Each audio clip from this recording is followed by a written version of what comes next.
దేవుని నామమునకు మహిమ కలుగునుగాక. ప్రభునందు ప్రియమైన దేవుని బిడ్డలారా, అందరికీ ప్రభు అయిన యేసుక్రీస్తు నామంలో శుభవందనాలు. చిన్న ప్రార్థన చేసుకుందాం.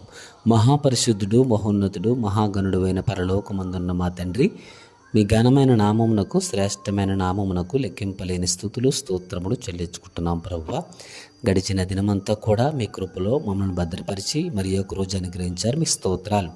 ఈ సమయంలో వాక్యము ధ్యానిస్తుండగా మమ్మల్ని మీ ఆదిలో ఉంచుకొని మీ కృప చూపించి మాతో మీరు మాట్లాడి బలపరచమని అడుగుతున్నాం. ప్రభువా, మీ సన్నిధి తోడు దయచేయండి. ప్రారంభం నుంచి ముగింపు వరకు మీ సన్నిధి తోడు దయచేయమని సమస్త మహిమ ఘనత ప్రభావం మీకు ఆరోపిస్తూ యేసుక్రీస్తు వారి నామం ఈ ప్రార్థన అడిగి వేడుకుంటున్నాము తండ్రి, ఆమెన్. 86వ కీర్తన 5వ వచనం చదువుకుందామండి, ధ్యానించుకుందాం. 86:5. ప్రభువా, నీవు దయాళుడవు, క్షమించుటకు సిద్ధమైన మనసు గలవాడువు, నీకు మొర్రపెట్టు వారందెడల కృపాతిశయము గలవాడువు. అవును పిల్లరా, దేవుడు దయాళుడు, క్షమించటానికి సిద్ధమైన మనసు గలవాడు. ఈ లోకంలో మనుషులు నిన్ను క్షమించకపోవచ్చేమో కానీ, అది ఇంట్లో కావచ్చు, బంధువులు కావచ్చు, స్నేహితులు కావచ్చు, ఇరుగు పొరుగు కావచ్చు, లేదా ఉద్యోగం చేసే చోట కావచ్చు, మనుషులు నిన్ను క్షమించకపోవచ్చేమో కానీ దేవుడు క్షమిస్తాడు. క్షమించగల సమర్థుడు, అంతేకాదు క్షమించుటకు సిద్ధమైన మనసు గలవాడు. అవును పిల్లరా, ఆయన సిద్ధముగా ఉంటాడు. ఆయన క్షమించటానికి, మనల్ని బలపరచటానికి, ఆదరించటానికి, ప్రేమించటానికి, కృప చూపించటానికి ఆయన సిద్ధముగా ఉంటాడు. అందుకనే పై మాట చూస్తే ఆయన దయాళుడు, దయాలత్వం కలిగినవాడు, దయ కలిగినవాడు, ప్రేమ కలిగినవాడు, కరుణ కలిగినవాడు. కనుకనే ప్రభువా నీవు దయాళుడు అని చెబుతున్నాడు దావీదు భక్తుడు. నీవు దయాళుడు, క్షమించుటకు సిద్ధమైన మనస్సు గలవాడవు. ఈరోజు మనుషులు నిన్ను క్షమించకపోవచ్చేమో, అది ఎవరైనా కానీ నిన్ను క్షమించకపోవచ్చేమో, కానీ దేవుడు నిన్ను క్షమిస్తున్న విషయం మర్చిపోకూడదు. ఎందుకో తెలుసా?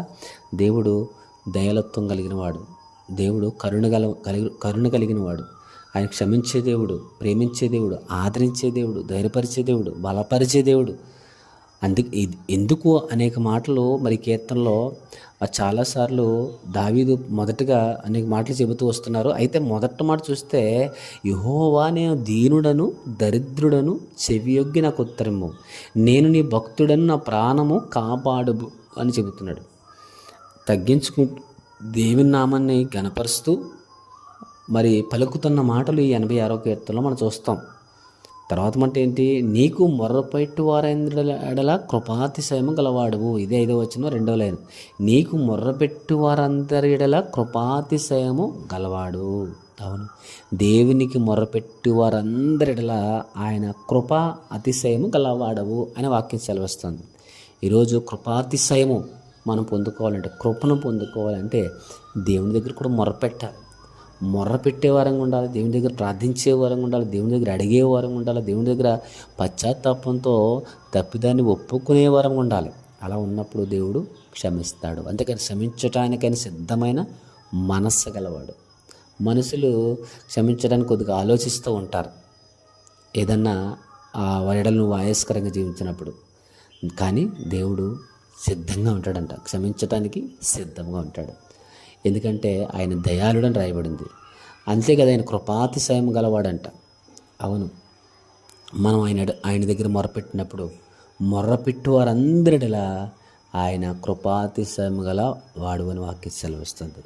కృప ఉంటే, కృప మనం పొందుకుంటే ప్రియులారా, దేవుని దగ్గర నుంచి ఏదైతే మనకి పొందుకోవడానికి అర్హత లేదు, ఆ కృప ద్వారా మనం అర్హత సాధిస్తాం. దేవుని యొక్క కృప ద్వారానే మనం ఈరోజు సజీవ లెక్కలు ఉన్నాం. దేవుని కృపను బట్టే ఈరోజు మనము మాట్లాడగలుగుతాం, చూడగలుగుతున్నాం, వినగలుగుతున్నాం, నడవగలుగుతున్నాం. అంతేకాదు మన సమస్త పనులు చేసుకోగలుగుతున్నాం.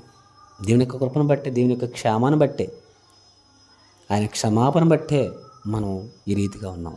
కనుక మానవులుగా ప్రత్యేకంగా దేవుని దగ్గర మొరపెట్టాలి. అంతేకాదు దేవుడిని క్షమిస్తాడని, సిద్ధమైన మనసు గలవాడని దేవుడు ఆయన దగ్గరకు వచ్చినప్పుడు, ఆయన దగ్గర ఒప్పుకున్నప్పుడు, ఏ విధమైన తప్పిదం కావచ్చు, దేవుని ఎడల ఆయాసం కావచ్చు, మనుషుల ఆయాసం కావచ్చు, దేవుని దగ్గర నువ్వు అడిగినప్పుడు దేవుడు ఆయన క్షమించడానికి సిద్ధంగా ఉన్నాడు. క్షమించబడినప్పుడు నీవు దేవునికి దగ్గరగా ఇంకా నివాసం చేయగలుగుతాం. కనుక క్షమించే హృదయం దేవునికి ఉంది. క్షమాపణ అడిగే ఆ హృదయం మనకు ఉండాలి. దయాళుత్వం దయ కలిగిన దేవుడి దగ్గర మనం వచ్చినప్పుడు, ప్రేమ కరుణ కలిగిన దేవుడి దగ్గర మనం వచ్చి మొర్రపెట్టినప్పుడు మనల్ని దేవుడికి క్షమిస్తాడు. మనుషులు క్షమించకపోయినా దేవుడికి క్షమిస్తాడు. ఆ క్షమాపణ చాలా అద్భుతమైనది. ఆ క్షమాపణ ద్వారా నీ హృదయం తేలికవుతుంది. ఆ క్షమాపణ ద్వారా దేవునిలో ఎదగడానికి, దేవుని దగ్గర నివాసం చేయడానికి, దేవుని నామానికి మహిమార్థం జీవించడానికి అది గొప్ప భాగ్యమని తెలియజేస్తే కొద్ది మాటలు ముగిస్తున్నాడు. ప్రార్థన. సకలాశీర్వాదాలకు కారకుడు అయిన పరలోకమందున్న మా తండ్రి, మీ ఘనమైన నామమునకు, శ్రేష్టమైన నామమునకు లెక్కింపలేని స్థుతులు స్తోత్రములు చెల్లించుకుంటున్నాం ప్రభువా, నీవు దయాళుడు, క్షమించటకు సిద్ధమైన మనసు గలడు. నాకు కీర్తనకాడు సెలవిస్తున్నాడు. అవును తండ్రి, క్షమించే దేవుడు తండ్రి, క్షమించడానికి సిద్ధమైన మనసు గలవాడు అని వాక్యం సెలవిస్తుంది. ఇగో దయాళుత్వం కలిగిన వాడు ప్రభువా, దయ కలిగిన వాడు నాయన. ఇగో తండ్రి, నీకు మొరపెట్టి వారందరిలో కృపాతిశయం గలవాడు అని నీకు మొరపెట్టి ఇచ్చే కృపను ప్రభువా, కృపాతిశయం పొందుకునే వారంగా సహాయం దయచేయండి, కృప చూపించండి. బలహీనలు బలపరచండి ప్రభువా. ఎందరైతే ప్రార్థనలు దయచేయండి. ఎందరైతే అనారోగ్యాలతో బాధపడి స్వస్థపరచండి. ప్రతి కుటుంబం చుట్టూ మీ కాపుదలు దయచేయమని సమస్త మహిమ ఘనత ప్రభావం చెల్లించుకుంటూ యేసుక్రీస్తు వారి నామమున ప్రార్థించుచున్నాం తండ్రి.